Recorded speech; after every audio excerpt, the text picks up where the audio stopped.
Bab 11.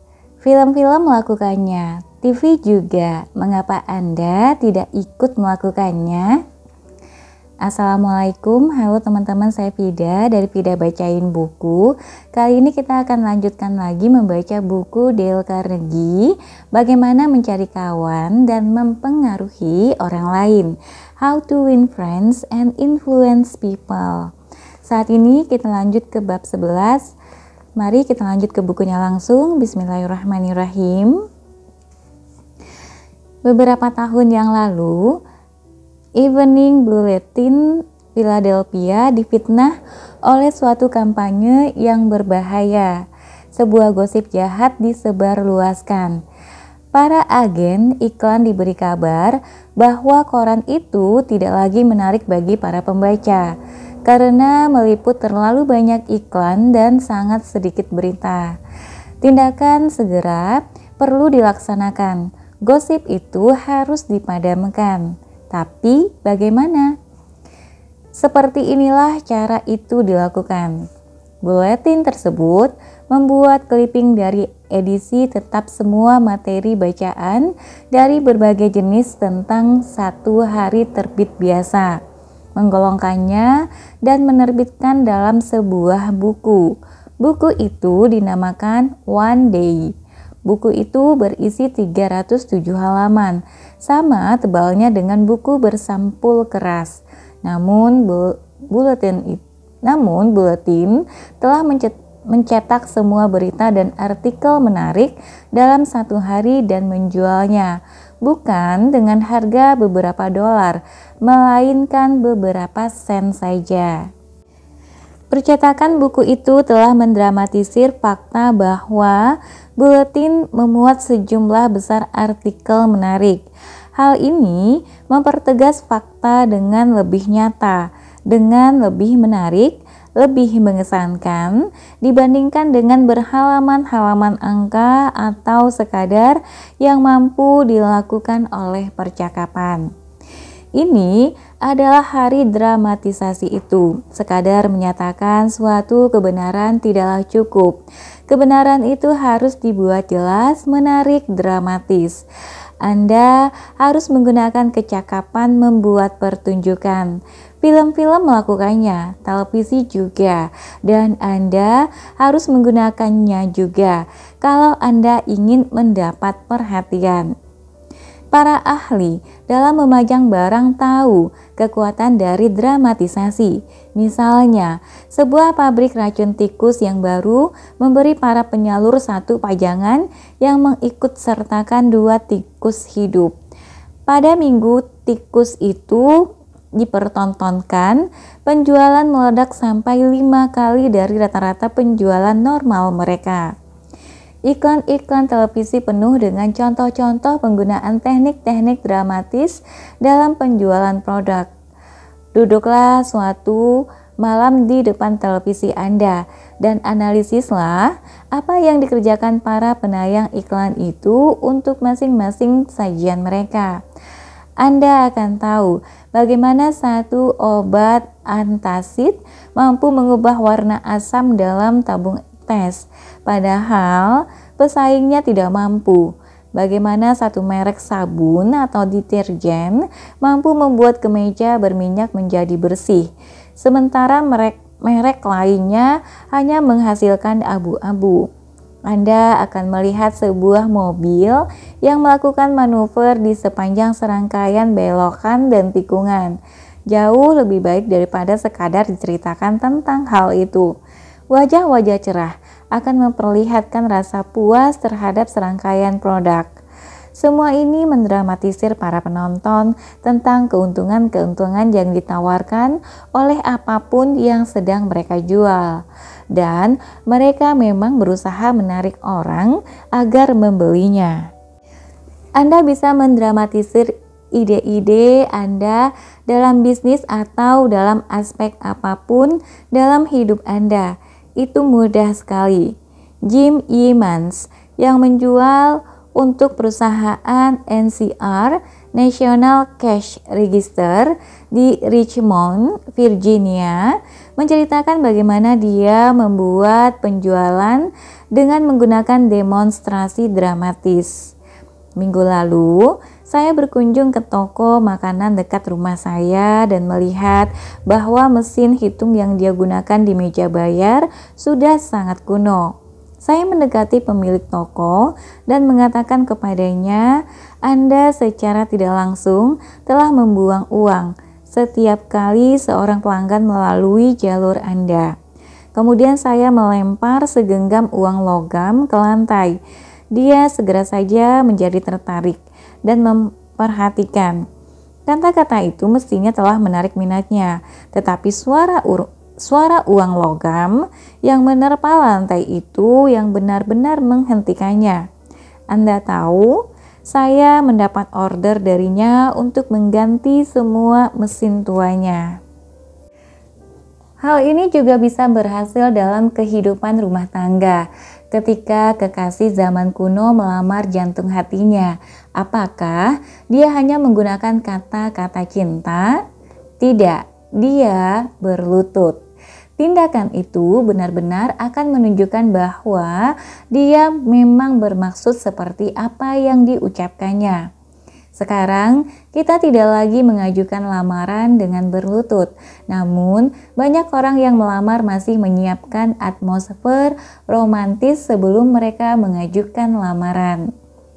Dengan mendramatisir apa yang Anda inginkan, Anda juga bisa berhasil dalam menangani anak-anak. Joe B. Van Jr. dari Birmingham, Alabama, mendapat kesulitan meminta anak lelakinya yang berusia 5 tahun dan anak perempuannya yang berusia 3 tahun agar mereka mau mengumpulkan mainan mereka. Dia pun menciptakan sebuah kereta api. Joey adalah masinis Kapten Casey Jones di atas sepeda roda 3-nya. Wagon Janet ditempelkan dan pada malam hari Janet akan membuat batu bara ke wagonnya. Kemudian dia pun melompat masuk saat abangnya mengantarnya berkeliling ruangan. Dengan cara itu ruangan menjadi bersih tanpa nasihat, perdebatan, atau ancaman. Mary Catherine Wolf dari Mishawaka, Indiana, mempunyai beberapa masalah di tempat kerja. Dia memutuskan harus membahasnya dengan atasannya. Pada hari Senin pagi, dia meminta untuk dapat bertemu dengannya. Namun diberitahu bahwa sang bos sangat sibuk dan Catherine harus mengaturnya dulu dengan sekretarisnya untuk janji berikutnya. Sang sekretaris memperlihatkan padanya jadwal yang sangat padat, namun dia akan berusaha mengaturnya. Nona Wolf menjelaskan apa yang terjadi. Ternyata saya tidak mendapat jawaban darinya sepanjang minggu itu. Setiap kali saya menanyakan pada sekretarisnya, dia akan memberi saya satu alasan mengapa si bos tidak bisa bertemu dengan saya. Jumat pagi tiba dan saya masih tidak mendengar kabar apapun yang pasti. Saya benar-benar ingin berjumpa dengannya dan membahas masalah saya. Sebelum akhir minggu itu, maka kemudian saya tanyakan diri saya bagaimana saya bisa membuatnya mau menjumpai saya. Pada akhirnya, yang saya lakukan adalah ini. Saya menulis kepadanya sepucuk surat formal. Saya menunjukkan dalam surat itu kalau saya sepenuhnya mengerti betapa luar biasa sibuknya dia sepanjang minggu ini. Namun penting sekali bagi saya untuk berbicara dengannya. Saya melampirkan selembar surat formulir dan amplop yang sudah diberi alamat. Saya memintanya untuk tolong mengisinya atau minta sang sekretaris melakukannya dan mengembalikannya kepada saya. Formulir itu berbunyi seperti ini. Nona Wolf, saya akan dapat menjumpai Anda pada tanggal titik-titik, pukul titik-titik. Saya akan memberi Anda titik-titik menit dari waktu saya. Saya menaruh surat ini dalam kotak suratnya pada pukul 11. Pada pukul 14, saya memeriksa kotak surat saya dan ternyata di sana ada amplop yang beralamat untuk saya sendiri. Dia sendiri yang telah menjawab formulir saya dan mengatakan dia bisa menemui saya sore itu dan bisa memberi saya 10 menit waktunya. Kemudian saya berjumpa dengannya dan kami berbicara selama lebih dari sejam dan pembicaraan itu menyelesaikan masalah saya. Kalau saya tidak mendramatisir tentang fakta ini kepadanya bahwa saya memang benar-benar harus menjumpainya, saya mungkin akan masih terus menunggu sebuah janji. James B. Boynton harus menyajikan sebuah laporan pasar yang panjang. Perusahaannya baru saja menyelesaikan satu studi yang melelahkan untuk satu merek terkemuka krim pendingin wajah. Diperlukan data dengan segera mengenai kompetisi pasar. Calon pelanggan produk ini adalah salah satu dari orang terbesar dan yang paling hebat dalam bisnis periklanan. Dan pendekatannya yang pertama gagal bahkan sebelum dia memulainya.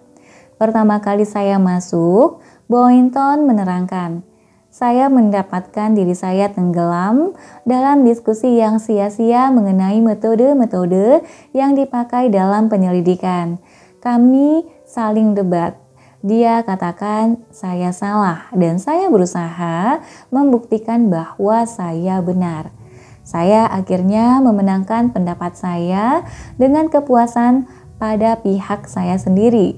Namun, waktu saya sudah habis. Wawancara itu sudah berakhir dan saya masih tidak membawa hasil. Yang kedua kalinya, saya tidak mempedulikan tabulasi angka dan data. Saya pergi untuk menjumpainya lagi. Saya mendramatisir fakta-fakta saya. Tatkala saya memasuki kantornya, dia sedang sibuk berbicara di telepon. Begitu dia selesai dengan percakapannya, saya membuka koper dan menumpukan 32 botol krem pendingin ke atas mejanya. Semua produk yang sudah dia ketahui, semua kompetitor pada kremnya. Pada masing-masing botol, saya memberi label yang menjelaskan hasil dari investigasi penjualan dan masing-masing label menceritakan kisahnya dengan singkat secara dramatis. Apa yang terjadi? Tidak ada lagi perdebatan. Cara ini merupakan sesuatu yang baru, sesuatu yang berbeda. Dia mengambil botol pertama, kemudian botol lainnya dari botol-botol krem pendingin itu dan membaca informasi pada labelnya. Satu pembicaraan ramah jadi berkembang. Dia mengajukan pertanyaan tambahan. Dia sangat tertarik. Tadinya dia memberi saya waktu hanya 10 menit untuk menyajikan fakta-fakta saya. Namun 10 menit sudah berlalu, 20 menit, 40 menit, dan pada akhir 1 jam kami masih berbicara. Sebenarnya kali ini saya menyajikan fakta-fakta yang sama seperti yang sebelumnya. Namun saya menggunakan dramatisasi dan betapa berbeda hasilnya. Prinsip 11, dramatisasilah ide-ide Anda. Oke teman-teman, sampai di sini untuk bab 11-nya. Nanti kita akan ketemu lagi di bab 12. Apabila semua yang lain tidak berhasil, coba cara ini. Terima kasih sudah mendengarkan sampai akhir. Semoga yang dibacakan bermanfaat. Sampai jumpa. Assalamualaikum warahmatullahi wabarakatuh.